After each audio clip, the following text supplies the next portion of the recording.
¿Qué es la izquierda? ¿Qué significa ser de izquierda hoy? Esta es una pregunta con la que vengo luchando hace mucho porque yo me considero de izquierda y al mismo tiempo no tengo grandes respuestas para esas preguntas. Tanto qué es la izquierda como una cosa histórica, como qué es la izquierda en el día de hoy, son cosas que realmente me eluden. Y a medida que van pasando los años, cada vez más esta falta de respuestas se acumula en una especie de crisis de identidad intelectual y política, por la que creo que tal vez mucha gente esté pasando. Hace mucho que quiero hablarles de este tema y no sabía muy bien cómo entrarle, así que aprovechando este nuevo formato no guionado de podcast, simplemente voy a hablarles al respecto. Tengo un pequeño programa, una estructura de cómo va a ser esto, se los voy a adelantar. Primero, en una pequeña nota autobiográfica, les voy a contar cómo llegué yo a pensarme de izquierda y en el camino tal vez compartir un poco una primera aproximación a una definición de lo que para mí es la izquierda en el sentido más amplio posible. Después les quiero hablar un poco del extraño lugar filosófico en el que está la izquierda hace ya un par de décadas, las consecuencias inesperadas que tuvo la academización de la izquierda y la especialización. En segundo lugar, quiero pensar un poco el lugar que tuvieron las diferentes políticas, llamémoslas reivindicatorias de las minorías, por no usar un término más derogatorio como política de la identidad, y qué relación tuvo eso con el desarrollo de la izquierda desde la caída del muro. Luego les quiero hablar sobre la relación de la idea de izquierda con el Estado. Y finalmente, hablar un poco de qué le espera a la izquierda en el futuro. Eso es un poco la hoja de navegación de hoy. Antes de empezar, les pregunto, ¿ustedes se piensan de izquierda? ¿Qué significa para ustedes y qué les pasa hoy con eso? También decir que este episodio va a ser desde una perspectiva muy personal, de algo muy amplio, y entiendo que izquierda significa muchas cosas diferentes para cada persona.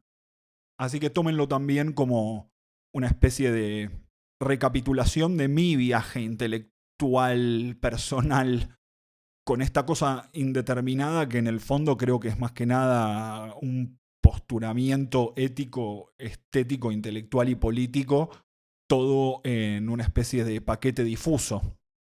Así que espero que les resulte interesante.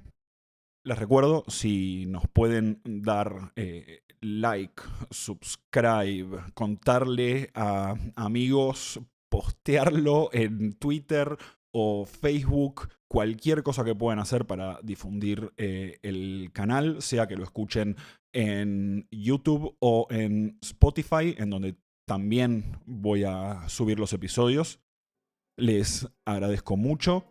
Empecemos con el episodio de hoy. Bienvenidos a Fin de Época.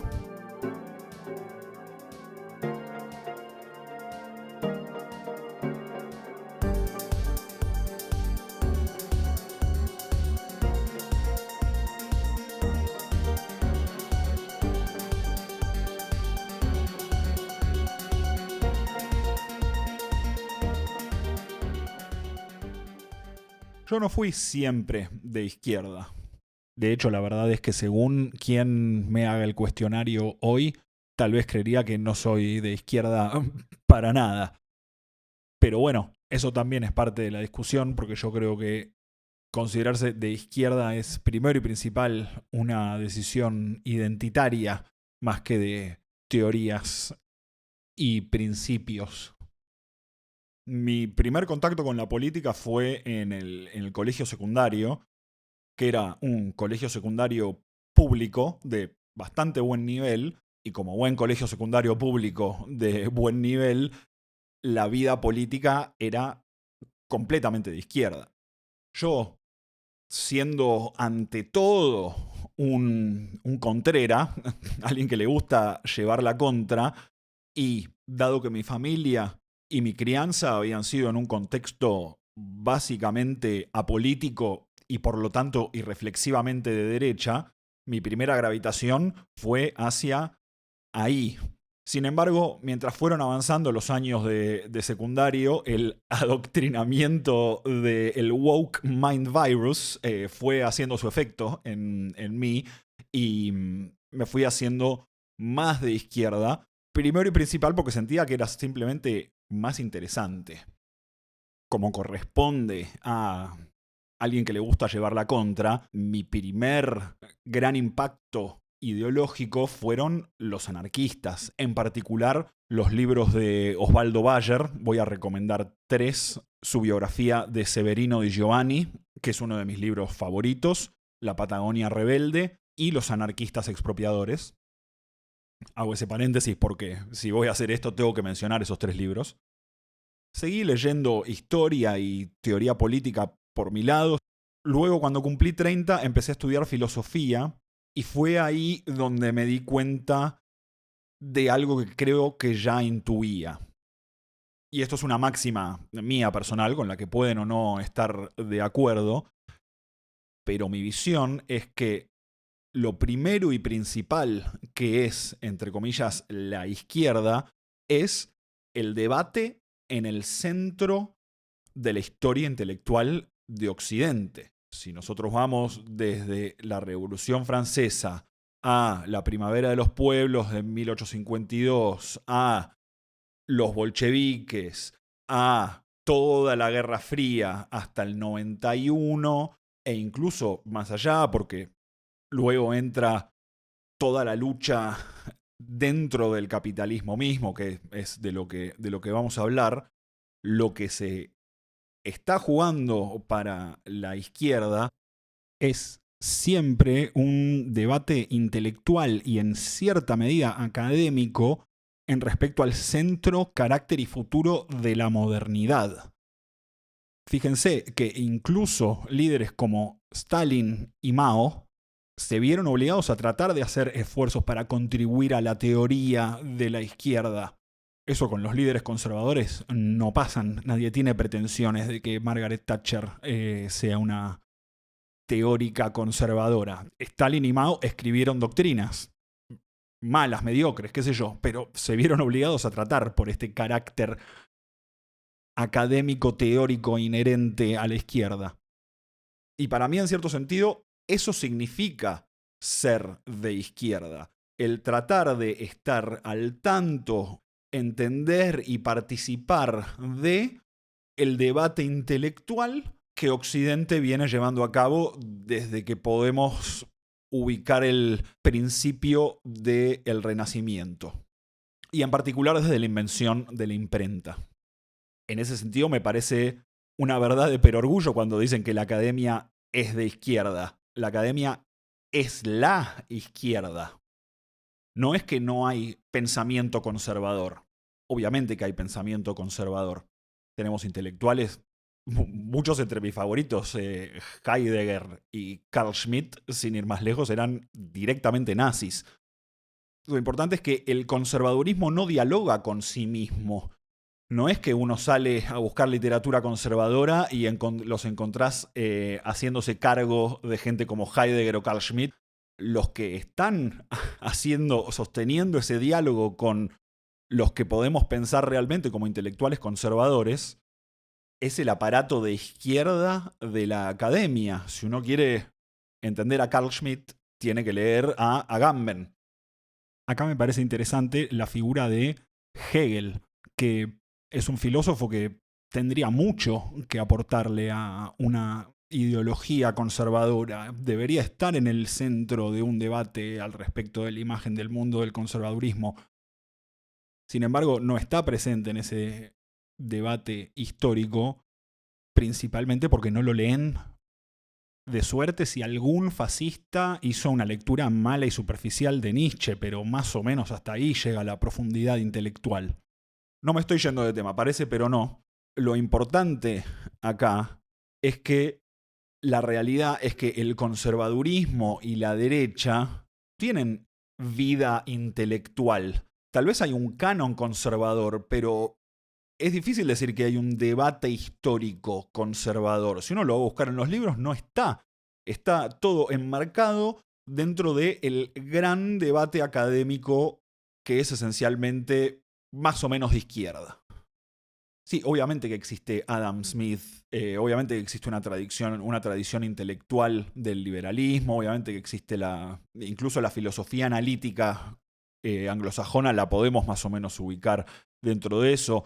Permítame un grado de exageración, pero en esto quiero citar a un filósofo de derecha y conservador muy importante, tal vez un exponente de que esto que digo de que la derecha y el conservadurismo no tienen vida intelectual, que es Nick Land. Nick Land dice en su libro The Dark Enlightenment, el iluminismo oscuro, que la izquierda florece cuando hay dialéctica y el conservadurismo muere en la dialéctica. Voy a citar a otro intelectual conservador, que es William Frank Buckley, que dice, un conservador es alguien que se para adelante de la historia y grita ¡basta! Yo puedo estar de acuerdo con eso. Eso es la definición de un conservador, pero eso no es un proyecto intelectual. Con esta definición de la izquierda como un proyecto intelectual occidental instanciado dentro de principalmente la academia, parece que estoy dejando afuera todo lo que es la praxis política y la izquierda realmente existente. Pero ahí mismo, en que yo pueda decir esa palabra, el que yo pueda decir izquierda realmente existente, como por tanto tiempo se llamó el socialismo realmente existente, te demuestra que hay en la izquierda siempre un divorcio fundamental entre la teoría intelectual occidental que la soporta y la práctica política que luego se termina instanciando, de la cual la izquierda académica no ha hecho otra cosa históricamente que lavarse las manos. En el caso de mi país, en Argentina, podemos ver esto extremadamente claro en el divorcio eterno que existe entre la izquierda académica, lo que comúnmente se llaman troscos, y la izquierda peronista que dominó la política la última generación. Estoy seguro de que ustedes en su país pueden ir y buscar y encontrar este divorcio teórico práctico de la izquierda. De hecho, hay montañas y montañas y ríos constantes de tinta sobre la relación entre teoría y praxis. Es uno de los temas tradicionales del proyecto intelectual de la izquierda. En la derecha estas cosas históricamente no existen. No hay todavía un conservadurismo teórico y un conservadurismo práctico y una lucha. El conservadurismo es siempre realmente existente y la teoría conservadora siempre es post hoc a la realidad conservadora. Si aceptamos esta definición provisoria de la izquierda como el proyecto intelectual social de Occidente que se da más o menos dentro del marco de la academia, entonces ahí podemos encontrar todo un vector de crítica que yo considero que es muy interesante. Ese proyecto ha caído en una trampa que es de naturaleza principalmente académica, algo que voy a llamar la trampa hermenéutica. Hermenéutica es una palabra académica que significa interpretación, así que también, si quieren, la podríamos llamar la trampa interpretativa. Si ustedes vienen leyendo alguna de la gente que publica en el siglo XXI al respecto de temas de izquierda, gente que trata de divulgar, hablamos de Mark Fisher, gente como Byung-Chul Han, gente como Zizek. Hay otros, en este momento necesariamente no viene al caso, son gente que son de la academia y que sale a tratar de hacer el caso por la izquierda. Son intelectuales públicos de izquierda, llamémoslos. Si uno los lee, uno no puede evitar notar lo enrarecido del clima, como todos están tratando de realizar interpretaciones que expliquen la supuesta locura de este mundo posmoderno, usando términos como esquizofrenia, depresión, crisis, hiperrealidad. Y llega un punto en el que uno los ve dar vueltas sobre los mismos textos fundamentales. Están todos interpretando a Deleuze y Guattari, Foucault y Lacan. Básicamente, hace como mínimo 25 o 30 años, casi todas las expresiones populares de izquierda que están tratando de hacer algo, hacen una especie de psicoanálisis cultural del malestar del mundo. De hecho, el libro conocido de Mark Fisher, que se llama Realismo Capitalista, ¿no hay ninguna alternativa? Es gracioso porque el libro tiene signos de pregunta. Pregunta, ¿no hay alternativa? Cuando el libro no hace otra cosa que decir que no hay alternativa y quejarse de que no hay alternativa. Estoy tratando de hacer un esfuerzo por encontrar expresiones conservadoras que sean legibles y leía Nick Land, cuyo libro, ya mencioné, El Iluminismo Oscuro, es 3 años posterior al libro de Mark Fisher, Realismo Capitalista. Y hay algo que es realmente refrescante, que es, Nick Land tiene una visión de futuro, dice cómo van a ser las cosas. No creo que el mundo que él esté pensando para el futuro, el mundo que él cree que se viene, sea tan distinto que el que Mark Fisher piensa que se viene. Pero Mark Fisher no lo puede decir. ¿Cuál es entonces la trampa hermenéutica?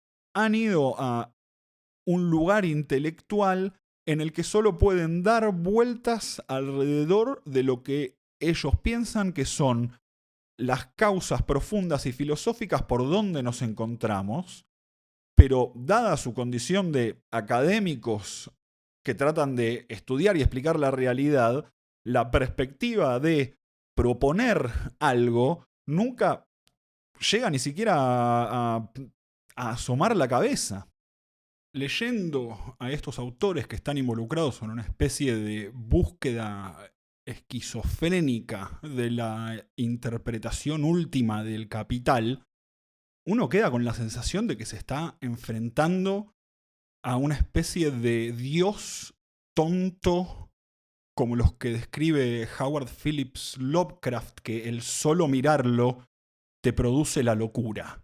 Eso es el capital para esta gente, me da un poco la sensación. ¿Y cómo se hace para pelear contra eso o para proponer alguna salida de eso? Si la descripción que uno recibe es una especie de laberinto deleuziano. Y hay un segundo problema relacionado con lo académico, que es que la especialización académica lleva también a una especie de especialización ideológica, donde diferentes sectores de la academia son de izquierda y son lo que son, por ejemplo, filósofos de izquierda, economistas de izquierda. Lo voy a decir más claro. Existe Thomas Piketty, existe Slavoj Žižek. ¿Se sienta esta gente a hablar y a armar un programa de izquierda? No. Cada uno está en su coso haciendo su o interpretación de Lacan o sus ideas económicas, que aparte, de nuevo, las ideas económicas como las de Piketty caen un poco en el mismo problema. Tienen un diagnóstico, pero no tienen una cura. Y estamos en esa condición en la izquierda, yo creo, ya hace básicamente desde la caída del muro. Nunca se ha recuperado.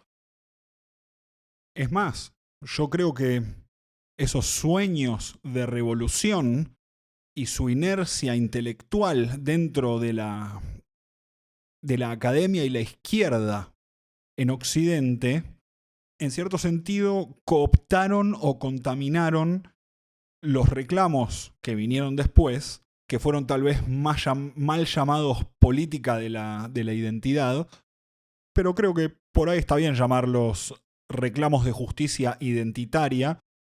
Hablo en particular de, en orden cronológico, los reclamos raciales en Estados Unidos, el activismo por la liberación LGBTIQ y la tercera ola del feminismo, que, según mi visión, son reclamos principalmente enmarcables en un modelo liberal. Desde mi perspectiva, todos estos reclamos siempre tuvieron a su interior una especie de tensión fundamental entre reformismo y revolución. Esto es cierto más o menos de todos los movimientos de izquierda, pero en este caso era particularmente tangible por la razón de que estos reclamos son esencialmente reclamos liberales. La búsqueda de igualdad que subyace a estos tres movimientos de reclamos son reclamos profundamente modernos, liberales e incluso uno puede decir capitalistas.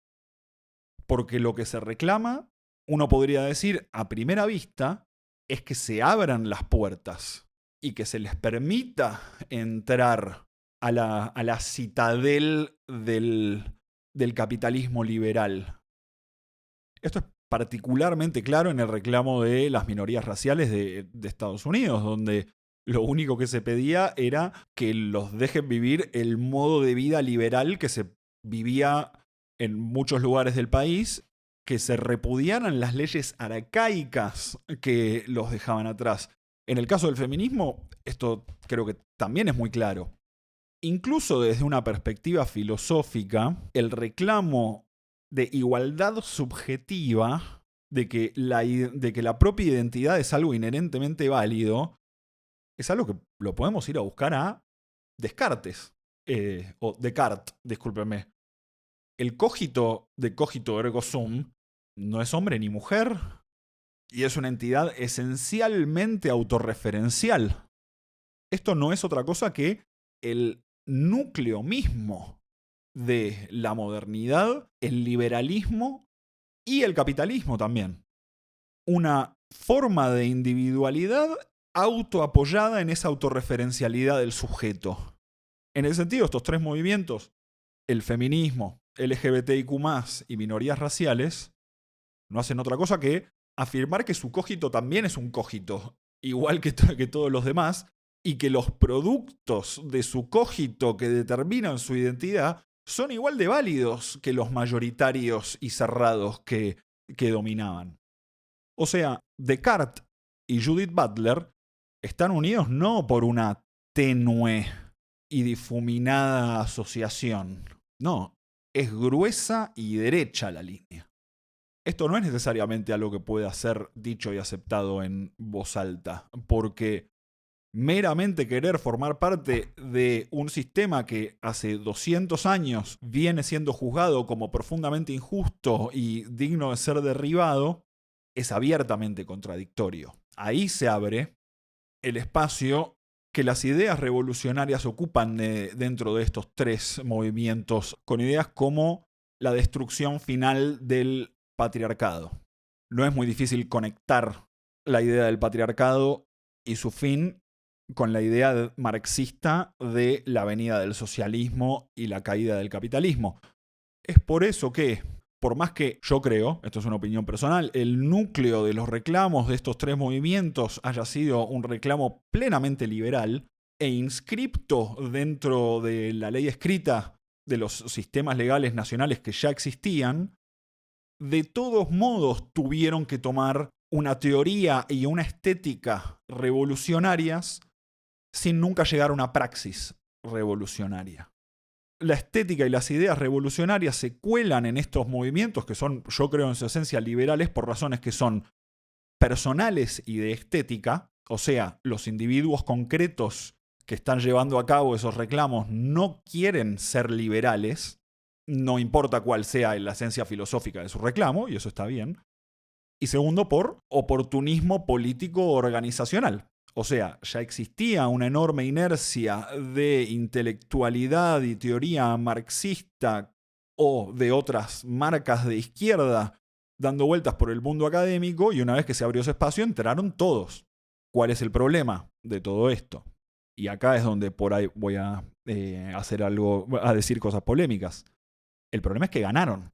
En el mundo liberal y en los términos del juego liberal, por más que haya una gran inercia histórica y que podamos argumentar que en este momento estamos presenciando un retroceso, los reclamos minoritarios fueron escuchados, atendidos y satisfechos por el sistema hasta el punto mínimamente necesario para que los sentimientos estéticos y las teorías revolucionarias no se convirtieran en praxis revolucionaria. Esto es algo que ya ha pasado con el marxismo. Es así que avanzamos. Por lo tanto, yo digo que esto es relativamente positivo. Tiene el efecto negativo de como las concesiones son las mínimas necesarias para desactivar la praxis revolucionaria, la revolución que están esperando no va a llegar nunca, y de hecho aquí está tal vez estamos pasando a través de una especie de contrarreforma. ¿Qué quiere decir que ganaron? Bueno, ganaron muy entre comillas, obviamente que no se terminó el machismo, no se terminó la discriminación racial, esa menos que menos, no se terminó la discriminación hacia los LGBTIQ y en particular los T de esa ecuación en este momento están pasando por un momento sumamente difícil a nivel mundial. No quiero empapelar ni decir, se acabaron todos los problemas. Sí voy a señalar, sin embargo, que incluso en toda esta contrarreforma hay cosas que ni siquiera los más radicales están atacando.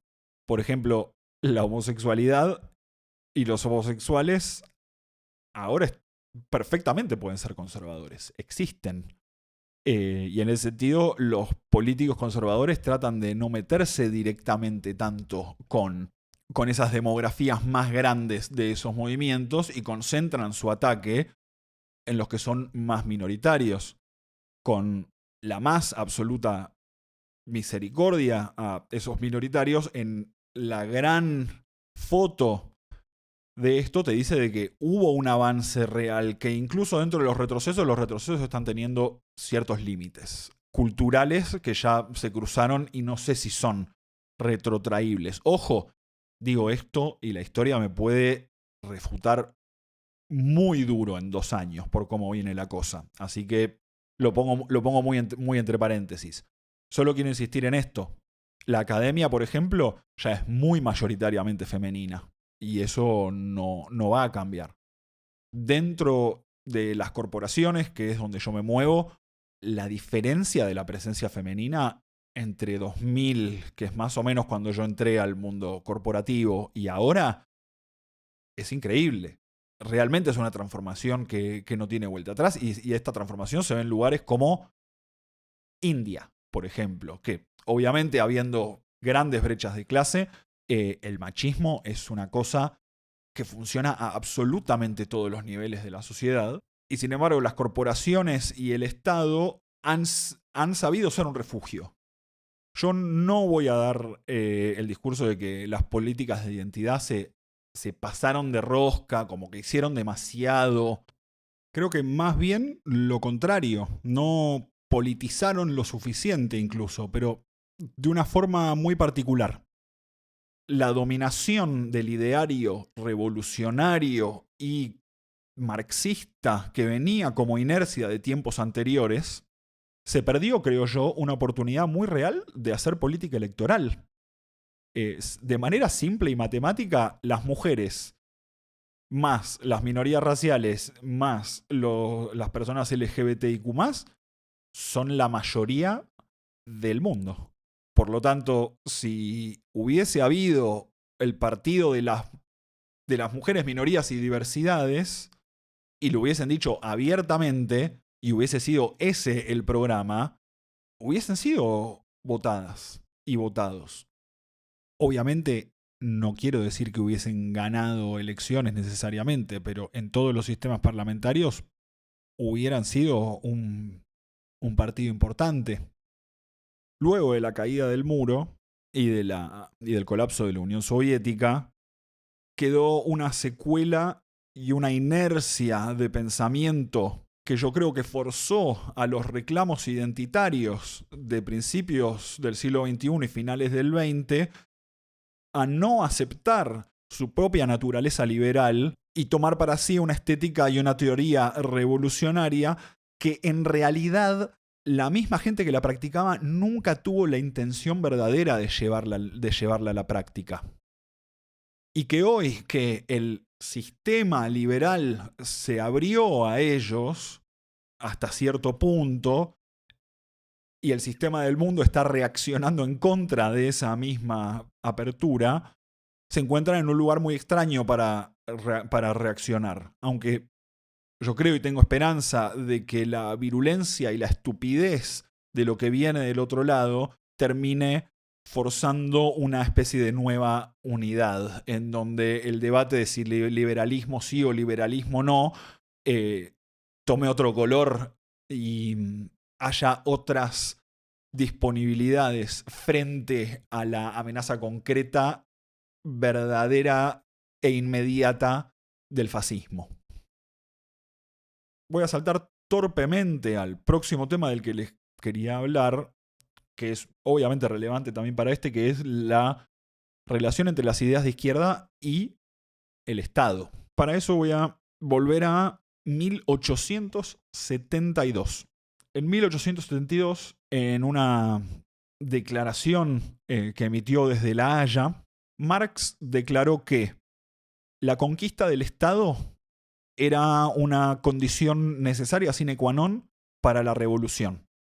Mikhail Bakunin, intelectual anarquista, fue expulsado de esa cumbre por protestar ante la adopción de la postura de Marx como la postura oficial de la izquierda política. Desde entonces, desde 1872, la izquierda, ya sea en su versión marxista o en su versión socialdemócrata, está absolutamente atada al mástil del Estado. Está comprometida absolutamente con la penetración del Estado como organización que brinda el poder y el ampliamiento del Estado como única institución capaz de la producción de justicia. Esto no fue siempre así. Como dijimos, en 1872 había otra corriente, el anarquismo, que técnicamente existe hasta nuestros días, pero podríamos decir que la muerte de su relevancia política fue la Primera Guerra Mundial y la Guerra Civil Española. Desde entonces el anarquismo es una especie de letra muerta, una postura estética que toma cierta gente para enfrentar al mundo de una cierta manera. Y como eso tiene su utilidad. Pero ¿qué pasa cuando primero nos empezamos a dar cuenta de que el Estado decae en su poder a lo largo del tiempo, el Estado nacional específicamente decae en su poder a lo largo del tiempo, y que empíricamente nos damos cuenta de que el Estado no es tan todopoderoso y de que tal vez haya lugar en la realidad para los mercados? Perdón, lo dije. El fracaso de muchos proyectos de gestión centralizada de la economía, la demostración en el caso chino de lo fundamental de los mercados en la ecuación para generar desarrollo, la demostración empírica de ciertas teorías económicas y la falsedad de otras. Por ejemplo, nadie defiende la teoría de valor de Marx, donde los precios de las cosas son determinados por el trabajo social que tienen incluido. Sabemos hoy que las técnicas de administración estatal que emplean la Fed, el Banco Central chino, el Banco Central europeo, el Banco Central de Venezuela, el Banco Central ruso, son todas iguales. Algo de verdad tiene que haber ahí, porque por más que usen variables distintas, todos están pensando en dinero, tasas de interés, inflación, desempleo. Y la intelectualidad de izquierda que no está especializada en economía, básicamente está negada a empezar a aceptar o entender o siquiera abrir los ojos a la existencia de esto. Mientras que al mismo tiempo eligen selectivamente qué destacar y qué tomar de los muy buenos economistas de izquierda que hay. Que de hecho les recomiendo familiarizarse, voy a nombrar algunos. Ha-Young Chan, autor de Pateando la Escalera. Bueno, Acemoglu, el que ganó el premio Nobel. Branko Milankovic, que es un tipo que me cae espectacular. Alguien que no recomiendo, Yanis Varoufakis, que me parece un vendehumo, pero ahí está. Thomas Piketty, Paul Krugman. Pero toda esta gente que opera 100% dentro del sistema que el resto de la izquierda llamaría capitalista.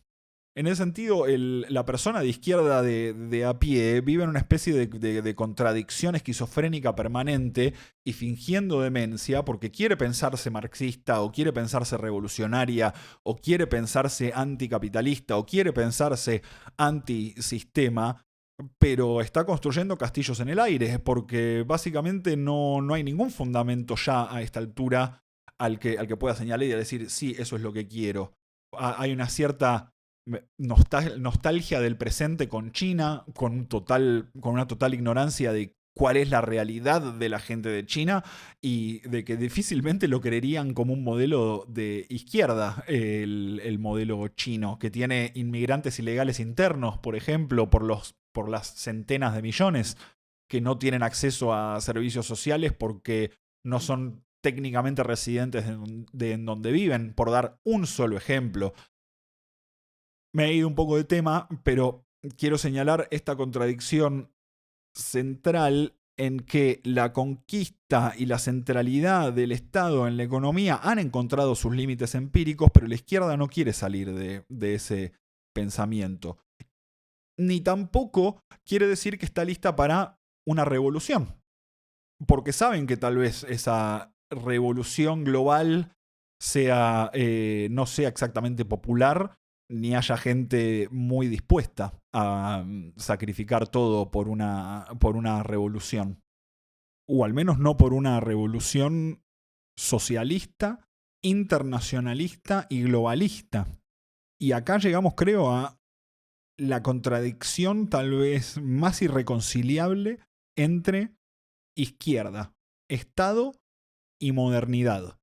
Algo con lo que ninguna, ni teoría, ni praxis de izquierda pudo lidiar bien desde que existe el concepto. La gente es nacionalista.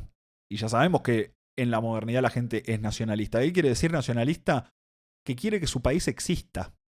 Así de simple. Le gusta que su país exista y tenga soberanía. Esto es terrible para el pensamiento de izquierda. ¿Por qué? Si las naciones existen y tienen soberanía, por definición existe un espacio supranacional que no tiene soberanía y por lo tanto no tiene ley. Eso implica necesariamente, cuando también tomamos en cuenta la existencia de los medios técnicos, la movilidad global del dinero y el capital. En esto, la izquierda se encuentra en una tensión imposible, porque a la gente le gustan las naciones, le gusta su país, y al mismo tiempo cualquier cosa que pueda proponer la izquierda que implique tomar riqueza de los reservorios de los ultrarricos, implica eliminar la soberanía nacional. Lo repito porque realmente es muy simple y creo que es el tabú fundamental que el pensamiento de izquierda no se atreve a enfrentar, por más que ya lo ha formulado así en el pasado. Si existen las naciones, existe el capitalismo global sin ley. Punto. ¿Qué hacemos con eso?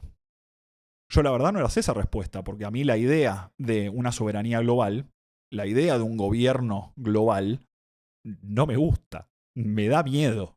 Yo no quiero que haya un gobierno global. No quiero que haya un DNI global y una cuenta de banco personalizada donde el gran hermano mundial sabe todos los movimientos. Pero sin eso, a menos que vayamos y ataquemos a los paraísos fiscales militarmente, y entre paréntesis, eso incluye Estados Unidos, porque Estados Unidos es un paraíso fiscal, no hay salida. Toda propuesta de izquierda que descanse sobre la idea de cobrar más impuestos y no me diga cómo hago para ir a buscarlos a las Islas Caimán, bueno, no está diciendo nada. Sabe que no puede capturar más impuestos que lo que el mercado global de impuestos le permite recaudar. Y es muy difícil esa situación. ¿Cuál es la salida que veo yo? Tenemos que empezar a pensar en una izquierda que se salga un poco de los límites del Estado. Un poco de anarquismo, un poco de acratismo, un poco de ayuda mutua directa, un poco de solidaridad de grupos realmente existentes. Gente en lugares de trabajo concretos asociándose en sindicatos ad hoc sin inscribirse en ningún sistema de sindicatos, no, simplemente organizándose como personas en un espacio físico o virtual concreto, hablando entre ellas. Creo que hay mucho lugar para organización laboral dentro de las mismas corporaciones internacionalmente. O sea, no sé, la gente que trabaja para Accenture en Buenos Aires y en India organizándose mutuamente e interactuando. Es extraño porque la organización del trabajo fue global antes de que las empresas fueran globales. Ahora que las empresas son globales, la organización del trabajo es nacional. Parece un poco una estafa. Entonces, los sistemas nacionales que contienen a los sindicatos y que los regulan terminan prohibiendo la organización internacional del trabajo. También creo que la infraestructura de software y tecnología que existe para armar organizaciones, de la misma manera que permite que en el mundo existan startups con muy poco overhead de gerencia y de cargos medios y de management, que en general son lo que toman la cara de la patronal, hay mucho lugar para la creación de, por ejemplo, cooperativas. A mí me sorprende, por ejemplo, que no exista una empresa de consultoría de software que sea una cooperativa estructurada como una firma de partners legales. Siempre, cuando un grupo de programadores forma una compañía, inmediatamente no incorporan otros partners, incorporan empleados. Eso es plenamente cultural, podría ser distinto, pero no lo es. Sociedades de socorros mutuos y sociedades de retiro completamente divorciadas del Estado y que incluso busquen retirarse del Estado. Los sindicatos empezaron así. Mi abuelo está enterrado en un cementerio, en un nicho que fue pagado por una sociedad de socorros mutuos, que era simplemente un grupo de gente que pagaba una cuota por mes para recibir ciertos beneficios que eran mejor comprados a escala. Ahí, por ejemplo, la tecnología cripto tiene mucho para ofrecer. Mucho, y que la izquierda está muy negada a siquiera verlo y lo toma como necesariamente una estafa.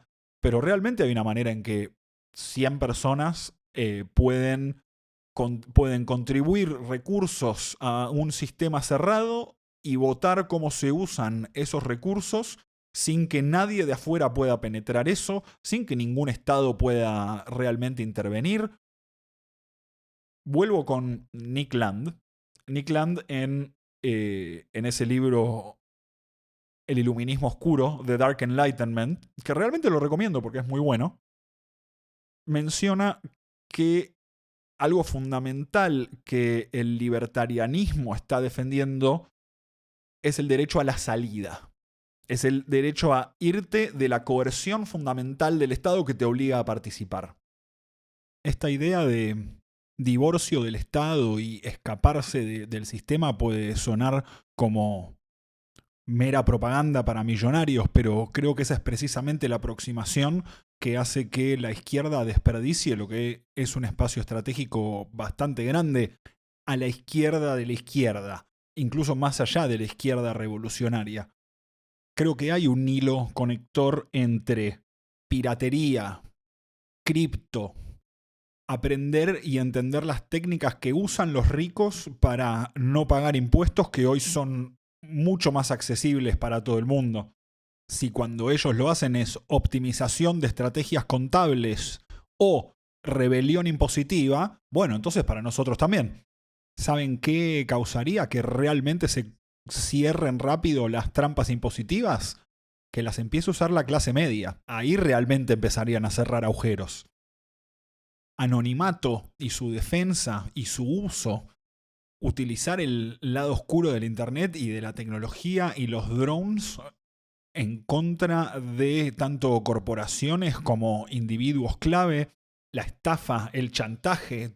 No es que yo opine y defienda una izquierda terrorista o por fuera de la ley, pero hay que reconocer que ese espacio estratégico existe y que es como mínimo extraño que siendo tan rico y tan diverso se lo hayamos dejado solo a los millonarios y a los freaks ultra anarcocapitalistas de cripto. No hay razón por la cual nosotros individuos de clase media, incluso clase media baja, empecemos a darnos cuenta de que ciertas cosas no están funcionando y de que tal vez el Estado ya no está en condiciones de brindarnos esos servicios que necesitamos y que empecemos a pensar cómo nos lo brindamos en comunidad. Viví 5 años en Alemania. En Alemania es muy común que existan fondos de inversión comunitarios armados ad hoc para construir edificios de viviendas y luego alquilar esas viviendas a los que construyeron a precios sin ganancia capitalista. Hay mucho para pensar una vez que nos bajamos de la idea de que no hay ningún otro camino que la conquista del Estado y que tomar más Estado y que más Estado y que más impuestos. Y si el camino es más Estado, más impuestos, bueno, empecemos a pensar cómo es el gobierno mundial que va a tener la potestad de ir a cobrar esos impuestos. Y hay que decirlo sin vergüenza, porque realmente no hay ninguna otra opción. Realmente veo cero izquierda discutiendo estos temas. Cero. Y por eso creo que estamos en el atolladero que nos encontramos y en el cual yo creo que nos va a sacar la historia de una patada. Lo cual me trae a la conclusión donde quiero hablar un poco de los futuros potenciales que existen acá. Hay 4 tendencias o 4 vectores que me gustaría señalar. Lo primero es señalar que ahora de pronto hay un enemigo claro. Y ese enemigo claro es un enemigo políticamente relativamente conveniente. Hablo de la derecha libertaria tonta, por decirlo de alguna manera, porque no se me ocurre otra cosa. Trump, Milei, Bukele, Bolsonaro. Casi que no quiero incluir a Orbán y a Meloni porque no son lo suficientemente idiotas. Pero ya iremos llegando. Lo que causa la irrupción de un enemigo tan claro es que de pronto tus divisiones pequeñas dejen de ser tan importantes. En ese sentido, veo perfectamente la posibilidad de que, entre comillas, la izquierda, incluidas sus variantes más revolucionarias previamente existentes, tengan una especie de despertar histórico en el que vean y por ahí sí lo que queríamos era un liberalismo más justo. ¿Ok? Dale, bueno, ok. Nos juntamos con los centristas y con la centroderecha y hacemos una especie de gran coalición como la coalición semáforo con la derecha cristiana, algo parecido a la coalición Merkel que gobernaba en Alemania es un buen ejemplo de este tipo de coaliciones amplias. Aunque la izquierda no formaba parte de ella, yo creo que hoy a la izquierda le das a elegir entre formar parte de un gobierno de Merkel y que gane la AfD y se tiran a los pies de Merkel, básicamente. Ahí creo que hay una primera posibilidad. Y creo en esto porque la gente que es de izquierda ya es en su comportamiento concreto liberal. Participan del mercado y de la vida democrática de sus países como liberales. por más que si los pinchás un poco te empiecen a decir cosas marxistas. Ok, bueno, no estás haciendo la revolución socialista, sos un liberal en los hechos concretos. Esto me toca a mí, por cierto. Me incluyo dentro de ese grupo. El segundo vector tiene que ver con lo que decía del anarquismo, el mundo cripto, que es el surgimiento de una izquierda antisistema mucho más lumpen y mucho más guerrillera. Y mientras la derecha lumpen empieza a ocupar más el mainstream y empieza a cometer errores en su gobierno, va a empezar a aparecer la oportunidad de una izquierda más lumpen, más revolucionaria, más marginal. Un tercer vector que quiero marcar, tal vez como un pequeño homenaje al Papa Francisco, es la izquierda como una especie de humanismo apolítico transnacional cercano al catolicismo.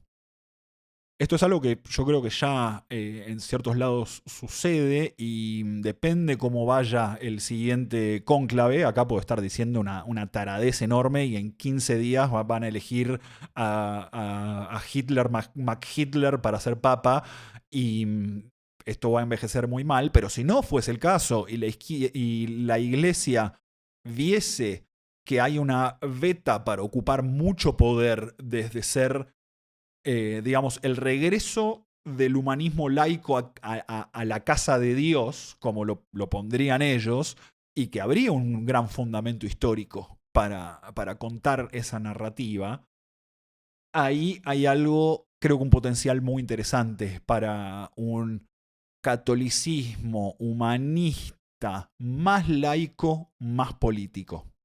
Y finalmente, China, que es un tema muy amplio, del cual no tengo todavía tanta información, y creo que la distancia es lo suficientemente grande como para no meterme ahí por ahora y que quede para otro episodio. O sea, vuelvo a resumir los vectores que mirar en el futuro, para mí, de la izquierda. El primero es la izquierda, una izquierda más liberal, más absorbida dentro del establishment y sincerando la liberalidad de muchos de sus reclamos fundamentales. El segundo es el surgimiento de una izquierda más marginal, más lumpen, más anarquista, más cripto, más ecoterrorista, más activista, que sea tal vez un eco de los anarquistas expropiadores de ese anarquismo tardío. En tercer lugar, la izquierda como un humanismo católico. Y en cuarto lugar, China, que nos va a quedar para otro momento. ¿Qué es ser de izquierda? Entonces, no respondí esa pregunta, creo, pero sí creo que es primero y ante todo una decisión de identidad. Creo que necesariamente hay una dimensión de academia en la izquierda y de modernidad. La izquierda es algo profundamente moderno, mientras que la derecha siempre tiene una vena conservadora. La izquierda, si la tiene, se avergüenza. La izquierda es dialéctica permanente. La izquierda vive en la dialéctica. Por lo tanto, la izquierda es academia. La izquierda también es rebeldía y tiene que ser rebeldía para funcionar, y no funciona cuando no es rebeldía de algún tipo.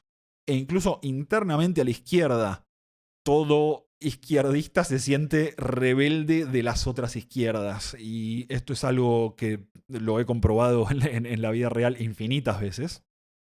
Y para cerrar con algo de Walter Benjamin, otra persona que me hizo ser fuertemente de izquierda en un sentido casi espiritual. La izquierda no puede ser otra cosa que el reconocimiento de que la injusticia es injusta, de que su verdad no la hace más justa, y de que la historia es y tiene que ser principalmente una cita con los caídos, y no una fiesta con los ganadores. Esto fue Fin de Época, y espero que les haya gustado.